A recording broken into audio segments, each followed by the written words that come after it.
새로울 신, 매울 신, 그리고 무엇보다 믿을 신, 뉴스 신세계. 먼저 매일 저와 함께하는 단짝 헬마우스 임경민 작가 오셨습니다. 안녕하세요. 안녕하세요.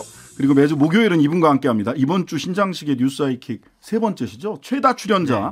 장선철 소장입니다. 어서 오세요. 저도 매일 함께해요. 왜 저는 왜 일주일에 두 번이고 왜 임 작가님만 매일 해요? 저도 매일 해요. 보수, 그렇구나. 그 진보 이거 맞춰야 될 거 아니에요, 균형을. 그래야 제3노조한테 얘기도 안 듣죠. 저 지금 되게 곤란해요 지금. 소장님은 스케줄이 꽉 차가지고 네, 불가능하다는. 죄송합니다. 네.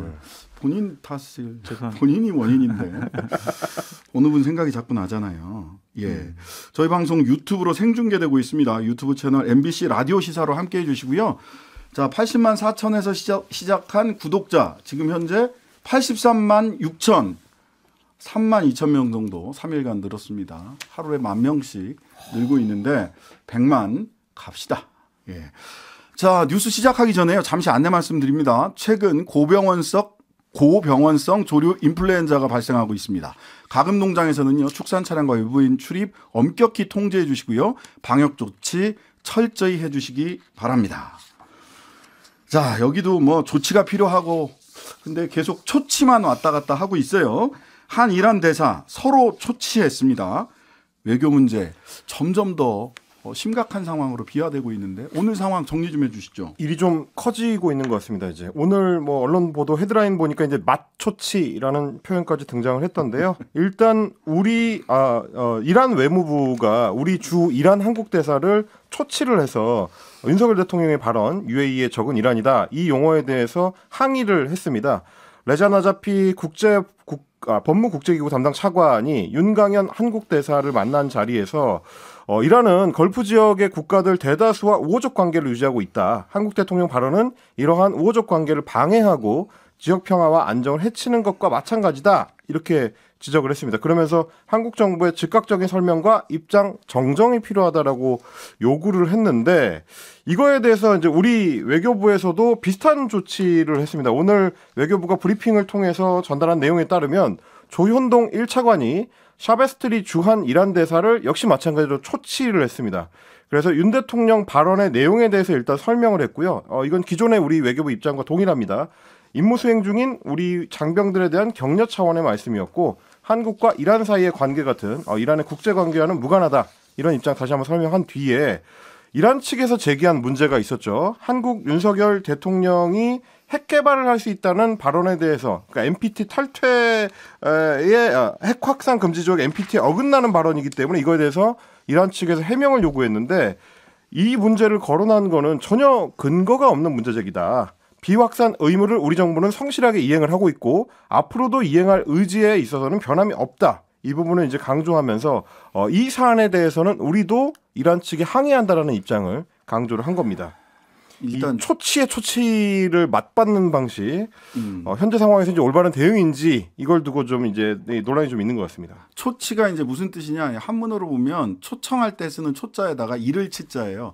오라고 해서 도착하게 했다 이런 뜻인데 이게 좀 복잡하게 들리죠. 외교가에서 주로 쓰는 그러니까 말인데. 대사를 불러가지고 만나가지고 그냥 경고하는 네, 경고하는 겁니다. 그런 거죠. 예, 그냥 우호적인 관계에서 우리 한번 우리 외교부 장관이나 외교부 차관 한번 만나시죠 할 때는 초청, 면담, 접견 이런 정도의 단어를 쓰고요. 어떤 사태가 벌어져서 항의할 만한 일, 꾸짖을 만한 일이 있다. 할 때 쓰는 게 이제 초치라고 하는 건데. 그렇습니다. 우리 외교부가 초치를 언제 사용하는지를 좀 감을 잡으시려면 외교부 홈페이지에 가서 이제 보도자료란에서 초치를 검색하시면 주 한 일본 대사만 줄줄이 나옵니다. 네, 맞습니다. 주로 이제 독도 문제라든지 뭐 이런 교과서 문제라든지 이런 거에 대해서 초치를 많이 했었기 때문에 그런 어감이다라고 짐작하시면 될 것 같습니다. 근데 이제 저는 기본적으로 대통령께서 실언을 하셨다라는 생각을 갖고 있거든요. 네. 그러니까 이 사안과 관련해서는 외교부가 전력을 기울여서 이란과의 우호관계가 훼손되지 않도록 자세한 설명도 해야 될 것이고 이해도 시켜야 될 것 같은데 저는 우리 신장식의 뉴스 하이킥에서 이 상황을 점점 심각하게 커지게 만드는 것이 아니냐는 좀 생각이 듭니다. 제가요? 이게 좀 국익과 관련된 문제잖아요. 외교와 관련된 문제인데 이런 식으로 자꾸 점점 커지고 있어요. 문제가 되고 있어요. 라고 얘기를 하시는 게 오히려 파장을 좀 확산시키려는 의도가 있는 것이 아니냐라는 좀 그런 생각도 들고 저는 양 정당도 좀 서로 우기지 않았으면 좋겠어요. 그러니까 국민의힘에서도 아니 대통령이 뭐 틀린 말을 했어. 이런 식의 입장을 내놓는 것은 상당히 부적절해 보이고 민주당 같은 경우도 좀 책임 있는 야당으로서 이 문제를 그냥 자꾸 대통령 실언했지 외교 참사 이런 식으로 좀 접근하는 것보다는 좀 통 크게 자 대통령이 이렇게 했지만 좀 외교부가 전력을 기울여서 이 상황 잘 마무리하고 외교적으로 문제가 안 생기도록 외교부가 좀 능력을 보여달라 이런 식으로 좀 국익 앞에서는 외교 앞에서는 조금 좀 하나 되는 목소리가 나오는 것이 어떨까. 왜냐하면 이게 좀 그동안 많이 지적이 되었잖아요. 그래서 좀 이제는 국내에서 너무 문제 삼는 것은 조금 과한 것이 아니냐라는 생각을 갖고 있습니다. 저는 그런 태도로 접근해야 된다고 생각을 합니다. 다만 이란이 지금 외교부의 해명이나 대통령실의 해명을 설명을 그런 의미로 지금 우리 장 소장님께서 말씀하신 의미로 받아들이고 있느냐. 그러니까 외교부가 더욱더 많은 노력을 해야죠. 그러니까 외교부가 어제 이런 얘기를 했잖아요. 설명을 했다. 설명 내용이 뭐냐 했더니 그거는 말씀드릴 수 없다. 이렇게 얘기를 했어요. 그리고 오늘은 무슨 소리냐. 우리는 전혀 입장이 달라진 게 없고 오히려 이제 오늘 중앙일보 같은 데 보니까 NPT 얘기를 한 거는 오히려 이란이 선을 넘었다라고 공세적인 입장으로 이란이 선을 넘고 있다라는 쪽으로 태도가 바뀌어 있고 정진석 비대위원장이나 또 태영호 의원도 그런 태도예요. 맞죠? 그래서 우리가 이 부분 접근할 때는 저는 좀 대한민국 국민의 입장에서 좀 접근하는 것이 어떨까라는 생각이 들어요. 그러니까 이란이 난데없이 대통령의 저런 발언 때문에 상당히 여러 가지로 오해도 받고 불필요한 상당히 뭐 다른 공격도 받고 자기들도 이상하다고 생각을 할 거예요. 그렇지만은 국익에 관련된 문제잖아요. 그래서 우리가 이란의 입장을 좀 대변하는 것보다는 좀 대한민국의 입장을 좀 대변하는 것이 어떨까? 아니 그러니까 그럴 수 있는데 그러면 앞으로 이란이 오늘 NPT 얘기를 했던 게 선을 넘은 이런 얘기가 아니고 그 이면을 보시면 뭔 얘기냐면 이란이 미국으로부터 핵 제재를 받으면서 우리나라한테 받아야 될 돈 약 8조 원을 못 받고 있어요. 그렇죠. 이란이 핵 때문에 핵을 이유로 해서 사실 미국이 일방적으로 자기들이 제재를 하고 있는 거거든요. 그것 때문에 돈 못 준다면서 니들도 핵 개발한다며 그거 왜 못 주는 거야? 같은 입장 아니야? 라고 하는 얘기예요. 그냥 NPT 얘기를 한 이면을 읽어야지 우리는 NPT 회원이에요. 무슨 소리예요? 우리 잘하고 있어요. 형식상. 이 얘기를 해서 이란이 설득될 거다라고 생각하는 이야기 자체가 저는 이 외교부의 이 이야기가 이란을 향해서 한 외교적 조치가 아니라 국내를 향해서 대통령실을 향해서 메시지를 내고 있는 거 아니냐. 이렇게 읽혀서 걱정이라는 겁니다. 장 소장님 말씀도 이제 맞는 말씀이긴 한데 이제 국익 차원에서 우리가 어떻게 대응할 것이냐에 대해서 제가 이제 오늘 그 전문가들이랑 외교부 출입하는 기자들하고 좀 얘기를 좀 해봤어요. 그래서 이제 공통적으로 하는 얘기가 뭐냐면 이란이 저렇게 어떻게 보면 우리의 이제 뒷덜미를 잡았다라고 이제 치고 나오는 이유. 그러니까 거기에는 이제 자국 내의 사정과 이제 국제 관계가 좀 연결이 돼 있다고 하더라고요. 워낙 지금 뭐 이제 국내 정치 상황으로도 굉장히 좀 안 좋은 상황이고 시민들의 이제 집회가 계속 이어지고 있는 상황이고 그리고 경제적으로도 굉장히 고립돼 가지고 힘든 상황이고 그리고 또 최근에는 이제 러시아의 공격 드론을 이제 공급한 문제 때문에 그나마 좀 우호적이었던 유럽 국가들이 이제 이란에 일제히 등을 돌리면서 굉장히 좀 이 상황을 타개해야 되는 어려움 속에 처해 있었다고 하더라고요. 그런 와중에 윤석열 대통령의 실언이 나오니까 옳았구나 하고 이거를 굉장히 좀 키운다라는 이제 평가는 일관되게 있는 것 같습니다. 그러니까 말하자면 윤 대통령의 실수가 결국 이란한테 이제 빌미를 줬다. 이런 측면을 이제 볼 수밖에 없는 것 같고 다만 이제 외교 쪽의 전문가들이 우려하는 건 뭐냐면 우리가 이걸 맞대응을 해가지고 더 키우는 게 올바르냐 하는 걱정이더라고요. 왜냐하면 이제 이란이 지금은 미국의 제재를 받으면서 굉장히 좀 힘든 상황이긴 하지만 원래 이 중동의 이제 패권 국가 중에 하나고 인구가 이제 1억에 가까이 달하고 원유 보유량도 많고 영토도 넓은 나라라서 만약에 국제사회에 복귀하게 되면은 중동의 패권 국가 중에 하나가 될 텐데 우리가 중장기적으로는 가능하면 척을 안 지는 게 좋은 대상인데 굳이 이를 키울 필요가 있느냐 이런 걱정을 좀 하긴 하더라고요. 그러니까 옳은 말씀이에요. 그러니까 옳은 말씀인데 좀 계속 말씀드리고 싶은 게 뭐냐면 외교 문제 민감하잖아요. 외교는 말로 하는 건데 대통령께서 실수에 잘못된 말을 하신 거는 맞아요. 그걸 좀 우리가 수습하고 우리 국익에 맞게 좀 도와주는 그런 모습 보이는 것이 어떨까라는 생각이 좀 듭니다. 도와드리고 싶은데 무슨 얘기냐면 NPT 얘기를 가지고 이렇게 거는 게 전혀 도움이 안 된다는 게 NPT 이야기의 첫 번째 이면은 그 얘기라고 말씀드렸잖아요. 왜 돈 안 주는 거야? 똑같은 거잖아. 그다음에 우리가 주고 싶어도 못 주잖아요. 근데 두 번째는 뭐냐? 프랑스는 줬거든요. 프랑스는 줬어요. 똑같은 사안에서 프랑스는 줬고 그다음에 두 번째는 뭐냐면 이 돈 문제를 그 원유 대금 안 갚은 걸 그 빌미로 해가지고 2021년대 호르무즈 해협에서 우리 어선이 납치됐어요. 그렇죠. 납포됐어요. 혁명 수비대에 의해서. 그러면 한꺼풀 더 들어가면 그리고 이란 언론에서 이미 통행금지 한국 선박 호르무즈 해협 통행금지 얘기가 나온단 말이죠. 통행금지 할 수도 있어라고 하는 얘기입니다. 그런데 정부 여당의 비대위원장인 정진석 그다음에 태영호 의원이 정 맞잖아. 내지는 하태경 의원이 악당 국가에게 사과해서는 안 된다. 내지는 정정할 이유가 없다라고 얘기를 하시고 계시는데 그분들한테 말씀을 드리고 싶어요. 만약 호르무즈 해협에서 통행 금지되면 가서 석유를 구해올 방도를 내놓고 이란을 적으로 돌리시라. 그러니까 그런 말 상당히 부적절해요. 네. 그러니까 그분들도 아까 처음 말씀드렸듯이 제발 좀 억지로 옹호하거나 방어할 생각 하지 않았으면 좋겠다. 그렇게 말씀을 드리고 네. 국민회의에 계신 분들에게 물어보고 싶어요.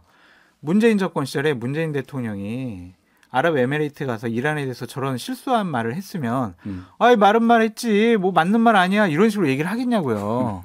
그러니까 이 정치라는 부분 특히 외교 문제에 있어서는 좀 입장 바꿔서 생각을 해서 네. 여당도 야당 자극할 필요 없고 야당도 좀 국익 차원에서 좀 접근해 줬으면 좋겠다 그렇게 말씀드려요. 그래서 우리 이제 청취자분들 의견이 좀 들어온 걸 보니까요. 네. 6365번님께서 이란 국민들이 방귀 낀 놈이 성낸다는 우리나라 속담을 이해할지 모르겠네요라고 말씀해 주셨고 반면에 이런 의견도 있습니다. 이란은 대표적인 인권 탄압 국가인데 우리가 신경 쓸 필요가 있나요라는 의견 7728님께서 그러니까 이런 부분까지 확대하면 안 될 것 같고 네. 하여튼 대통령의 실언을 좀 수습할 수 있도록 우리가 지혜를 모았으면 좋겠다 그렇게 말씀드립니다. 그 핵보유 얘기도 대통령이 사실 실언에 가까운 얘기인데 자체 핵보유 얘기도 NPT 얘기가 이 실언으로 답변을 하면 이란 쪽에서 설득이 안 될 것 같아서 제가 걱정하는 겁니다. 그리고 악당이다 주적이다 이런 얘기 하실 거면 그런 말씀하시는 분들은 호르무즈 해협에 우리 상선이 충분히 소통할 수 있는 다른 방법이 있다는 점을 말씀을 해주시거나 석유를 구해오거나 그런 다음에 악당이다 주적이다 이런 말씀을 하셔야 되지 않겠느냐. 그게 국익을 위해서라면 국내 정치용 발언 말고 실제로 우리 상선이 호르무즈 해협을 편안히 통행할 수 있는 방법 그 대안 석유 이란 석유 말고 다른 석유를 충분히 가지고 올 수 있는 대안 빚진 돈 8조 갚을 수 있는 대안 이런 얘기를 하시면서 악당이라고 얘기를 해야 국민들이 불안하지 않다. 그러니까 단어 선택은 좀 신중하게 할 필요가 있어요. 네. 자, 요 얘기는 조금 이따가 이제 외신 관련된 이야기를 이따가 미디어톡에서 최진봉 교수, 문희정 평론가와 함께 외신에서는 이거 어떻게 반응하고 있는지 좀 살펴보는 시간 4부에서 갖도록 하겠습니다. 자, 우리 나경원 전 의원 그리고 홍준표 대구시장 와, 말이 너무 인플레돼 있는 거 아닌가 하는 생각이 들어요. 오늘도 이제 두 분이 좀 강하게 충돌을 했는데요. 나경원 전 의원은 지금 이제 잠정적으로는 활동을 멈춰 있는 상태인데 그럼에도 불구하고 온라인을 통해서는 홍준표 대구시장하고 신경전을 치렀습니다. 홍준표 시장이 어제 페이스북을 통해서 이제 이런 메시지를 냈는데 부부가 좋은 의미로 부창부수하는 게 아니라 오로지 출세 욕망으로 부창부수한다면 그건 참 곤란하다. 헛된 욕망을 향한 부창부수 자중했으면 한다라고 썼는데 이게 이제 아마도 그 나경원 전 의원의 남편인 김재호 부장판사가 다음 대법관 후보로 입길에 오르고 있다라는 이 풍문을 가지고 이제 꺼낸 이야기로 보입니다. 그러니까 나경원 전 의원이 여당 대표, 김재호 부장판사가 대법관을 각각 노리고 있는 거 아니냐 이제 이런 얘기를 꺼낸 건데 그러자 나경원 의원 측에서는 나경원 전 원내대표 명의의 보도자료를 직접 내서 반박했습니다. 홍 시장의 부창부수 발언은 전혀 근거 없는 허위 주장이다. 가족까지 공격하는 무자비함에 상당히 유감이다. 그리고 홍 시장께서는 그 발언에 대해서 분명히 책임지셔야 할 것이다. 이렇게 얘기를 했는데 여기에 홍 시장이 또 참지 않았습니다. 오늘 다시 페이스북에 글을 올려서요. 일부 금수저 출신들이 또다시 위선과 내부 흔들기로 자기 입지를 구축하려고 시도하는 거 더 이상 탐욕과 위선을 참고 볼 수가 없다. 이런 얘기를 하면서 나는 그들이 지극히 싫다. 이렇게 또 비난을 했습니다.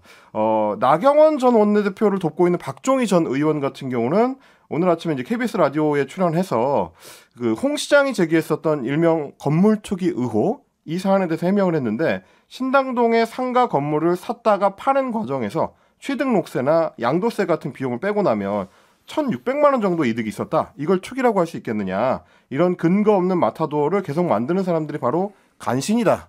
이렇게 또 충돌하기도 했습니다. 장 소장님. 예. 왜 홍준표 시장 출전하신 겁니까? 이 논란에 왜 출전하신 거예요, 도대체? 그러니까 개인적인 감정이 좀 들어가 있어요. 네네. 2018년도에 네. 자유한국당 대표를 홍준표 시장이 하고 계셨을 때 예. 지방선거를 앞두고 나경원 당시 의원이 네. 지방선거 공천 그렇게 하면 되냐고 계속 홍 시장을 정말 계속 공격했어요. 아주. 구원이 있군요. 노골적으로 상당히 많이 공격을 해서 그때 감정이 많이 상해 있었다. 그래서 홍 시장님 같은 경우는 좀 마음에 가득 담아두고 있다가 좀 이때다 하고 좀 말씀하신 것 같은데. 그분이 끝까지 참지는 않는 분이세요. 순간 참기는 하지만. 근데 두 분 다 좀 부적절한 것 같아요. 당의 중진이고 또 홍 시장님 같은 경우에는 대권 후보였는데 특정 개인에 대해서 이런 식의 공격을 하는 게 맞느냐. 편을 드는 모습을 보이는 것이 아니냐. 네. 그렇게 볼 수밖에 없어요. 그 여기 일부 금수저 출신들이라고 했어요. 나 의원뿐만 아니라 누군가를 한 명을 더 지칭한 게 아닌가? 누구예요?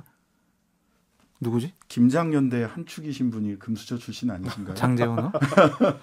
그렇게까지? 거기까지 양수 겸장하신 게 아닌가? 그건 아닌 것 같은데. 왜냐하면 네. 김기현 의원하고 홍준표 시장하고 오늘 저녁을 먹는다 그러더라고요. 네네. 그러면은 김기현 시장에 대한 지지 선언 같은 모양새가 될 수밖에 없잖아요. 네. 그러니까 김장연대 장재원 의원을 공격했다라고 보기는 좀 어렵죠. 그렇다. 일단 이렇게 이제 충돌이 이어지고 또 어떻게 보면 이제 친윤계의 집중 포화가 이어지면서 네. 나경원 전 의원의 불리한 여론조사 결과들이 좀 잇따르고 있습니다. 그러니까요. 오늘도 나왔는데요. 리얼미터가 미디어 트리뷴의 의뢰로 지난 16일부터 17일까지 전국 만 18세 이상 남녀 1,002명 대상으로 조사를 했는데 그 중에 국민의힘 지지층이 이제 520명이 응답을 했습니다. 차기 당대표로 1위를 차지한 후보가 이제 40.3%를 받은 김기현 의원이었고, 그리고 이제 2위 주자가 이제 나경원 전 의원 25.3%, 안철수 의원이 17.3%로 나타나서 직전 조사, 리얼미터의 직전 조사랑 비교를 해보면 김기현 의원은 7.8%포인트가 올랐고요. 네. 나경원 전 의원은 거꾸로 1.6%포인트가 떨어져서 격차가 15%까지 벌어졌다. 이런 결과가 나왔습니다. 자, 네. 이런 급격한 변화, 장 소장님 어떻게 봐야 됩니까? 이거는 뭐 대통령과 대통령실과 윤핵관들이 김기현 의원을 당대표 만들기 위해서 지난 거의 한 달 동안 계속 노력을 많이 했잖아요. 네. 당연히 나타날 수 있는 결과다라고 보여지고, 나경원 의원 같은 경우에는 좀 실기한 부분도 있고, 네. 좀 명분에 좀 훼손당한 부분도 있고. 실기했다는 거는 너무 타이밍이 더 사실은 땡겼어야 된다. 아, 그렇죠. 예. 이게 지금 너무 눈치 보는 거 아니냐, 네. 그런 생각, 거래하는 거 아니냐, 그런 비판까지 나오고 있잖아요. 이게 밀당 중이다. 대부분 네. 이렇게 판단을 해요. 그러니까 뭐 당원들도 실망했다라고 볼 수밖에 없고, 설 끝나고 나서야 결심할 것 같아요.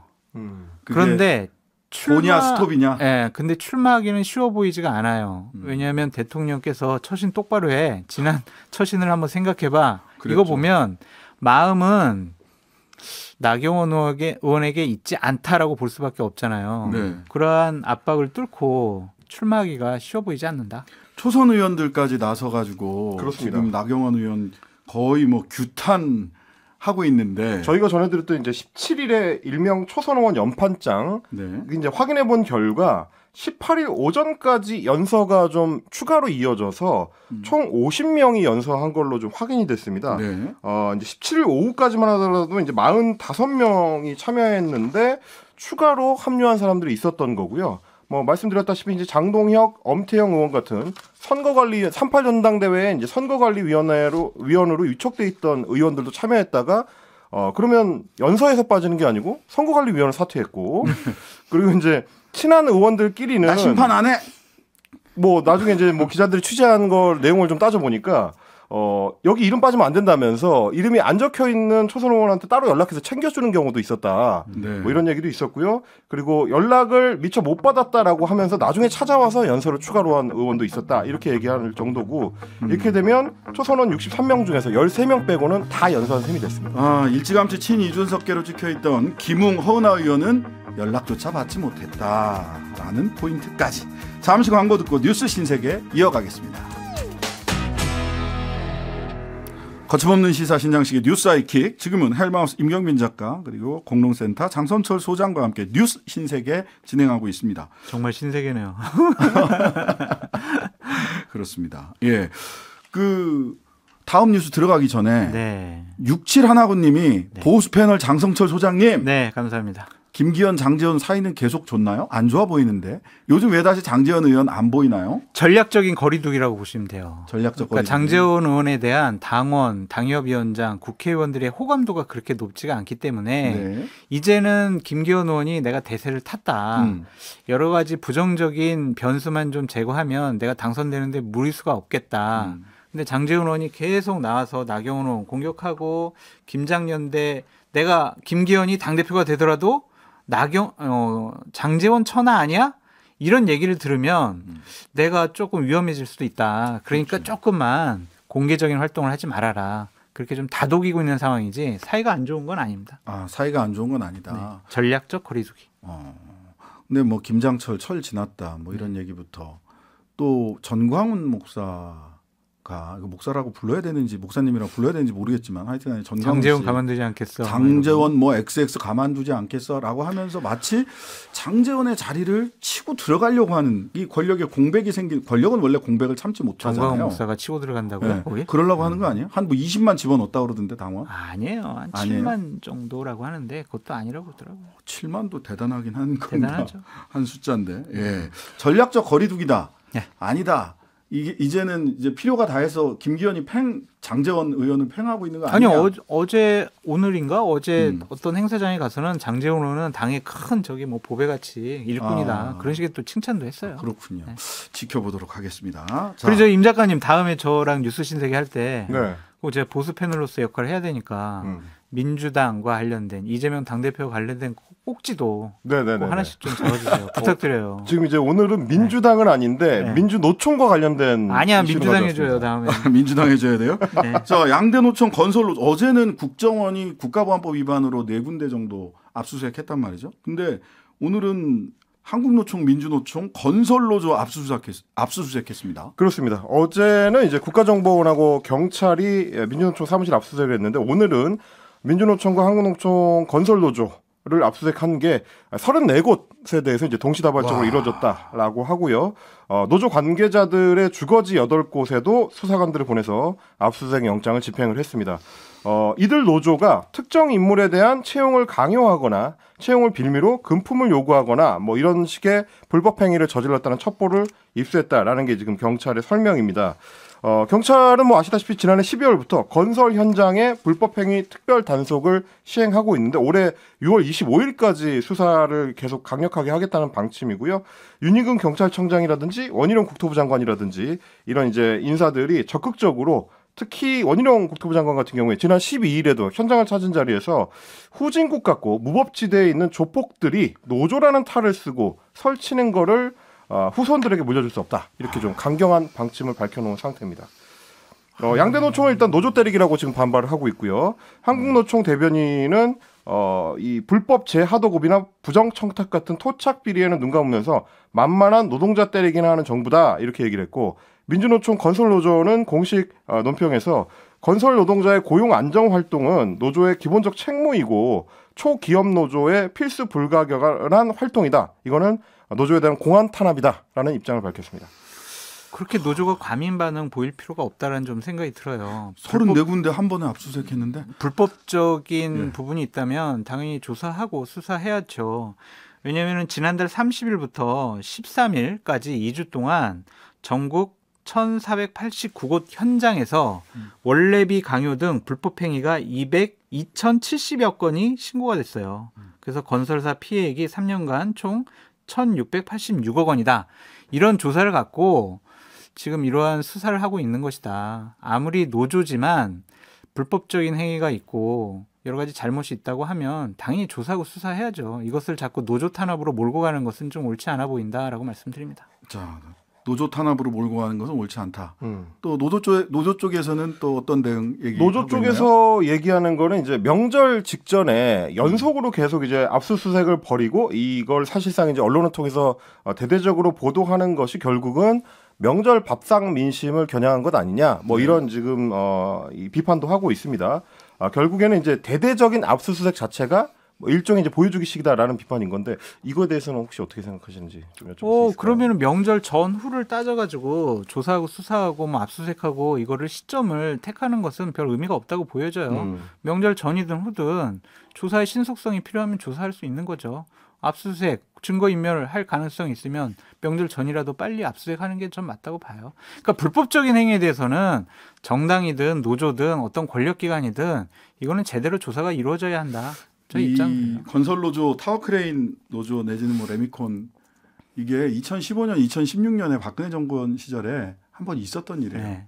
똑같은 사안을 다시 들고 네. 또 다시 들고 나온 거거든요. 그때 그 사건을 제가 직접 관여를 해서 잘 알고 있는데 소위 지금 이 얘기들 그리고 또 일부 그 국민의힘 최고위원이 뭐 민주노총 해체 이런 게 이제 공약이 최고위원 후보가 그런 말도 안 되는 공약이죠. 뭐 이런 거예요. 근데 제가 걱정하는 건 이런 겁니다. 노조의 입장은 노조를 뭐 모시고 얘기를 들어보면 되는데 말하자면 노조 자체를 이렇게 단결권, 결사의 자유를 침해하는 방식으로 노조를 때리기 시작을 하면은요. 압수수색이 그거랑 뭔 상관이에요? FTA 그러니까 민주노총 해체 이렇게 얘기를 하니까 그건 말도 안 돼. FTA 등 외교 통상 문제가 발생할 수 있다라는 점, 이건 뭐 나중에 다시 한번 살펴보도록 하겠습니다. 네. 뉴스 신세계 지금까지 임경빈 헬마우스 임경빈 작가 그리고 장성철 소장이었습니다. 감사합니다. 고맙습니다. 하루 종일 기다려지는 진짜 시사. 평일 저녁 6시 5분 신장식의 뉴스 하이킥.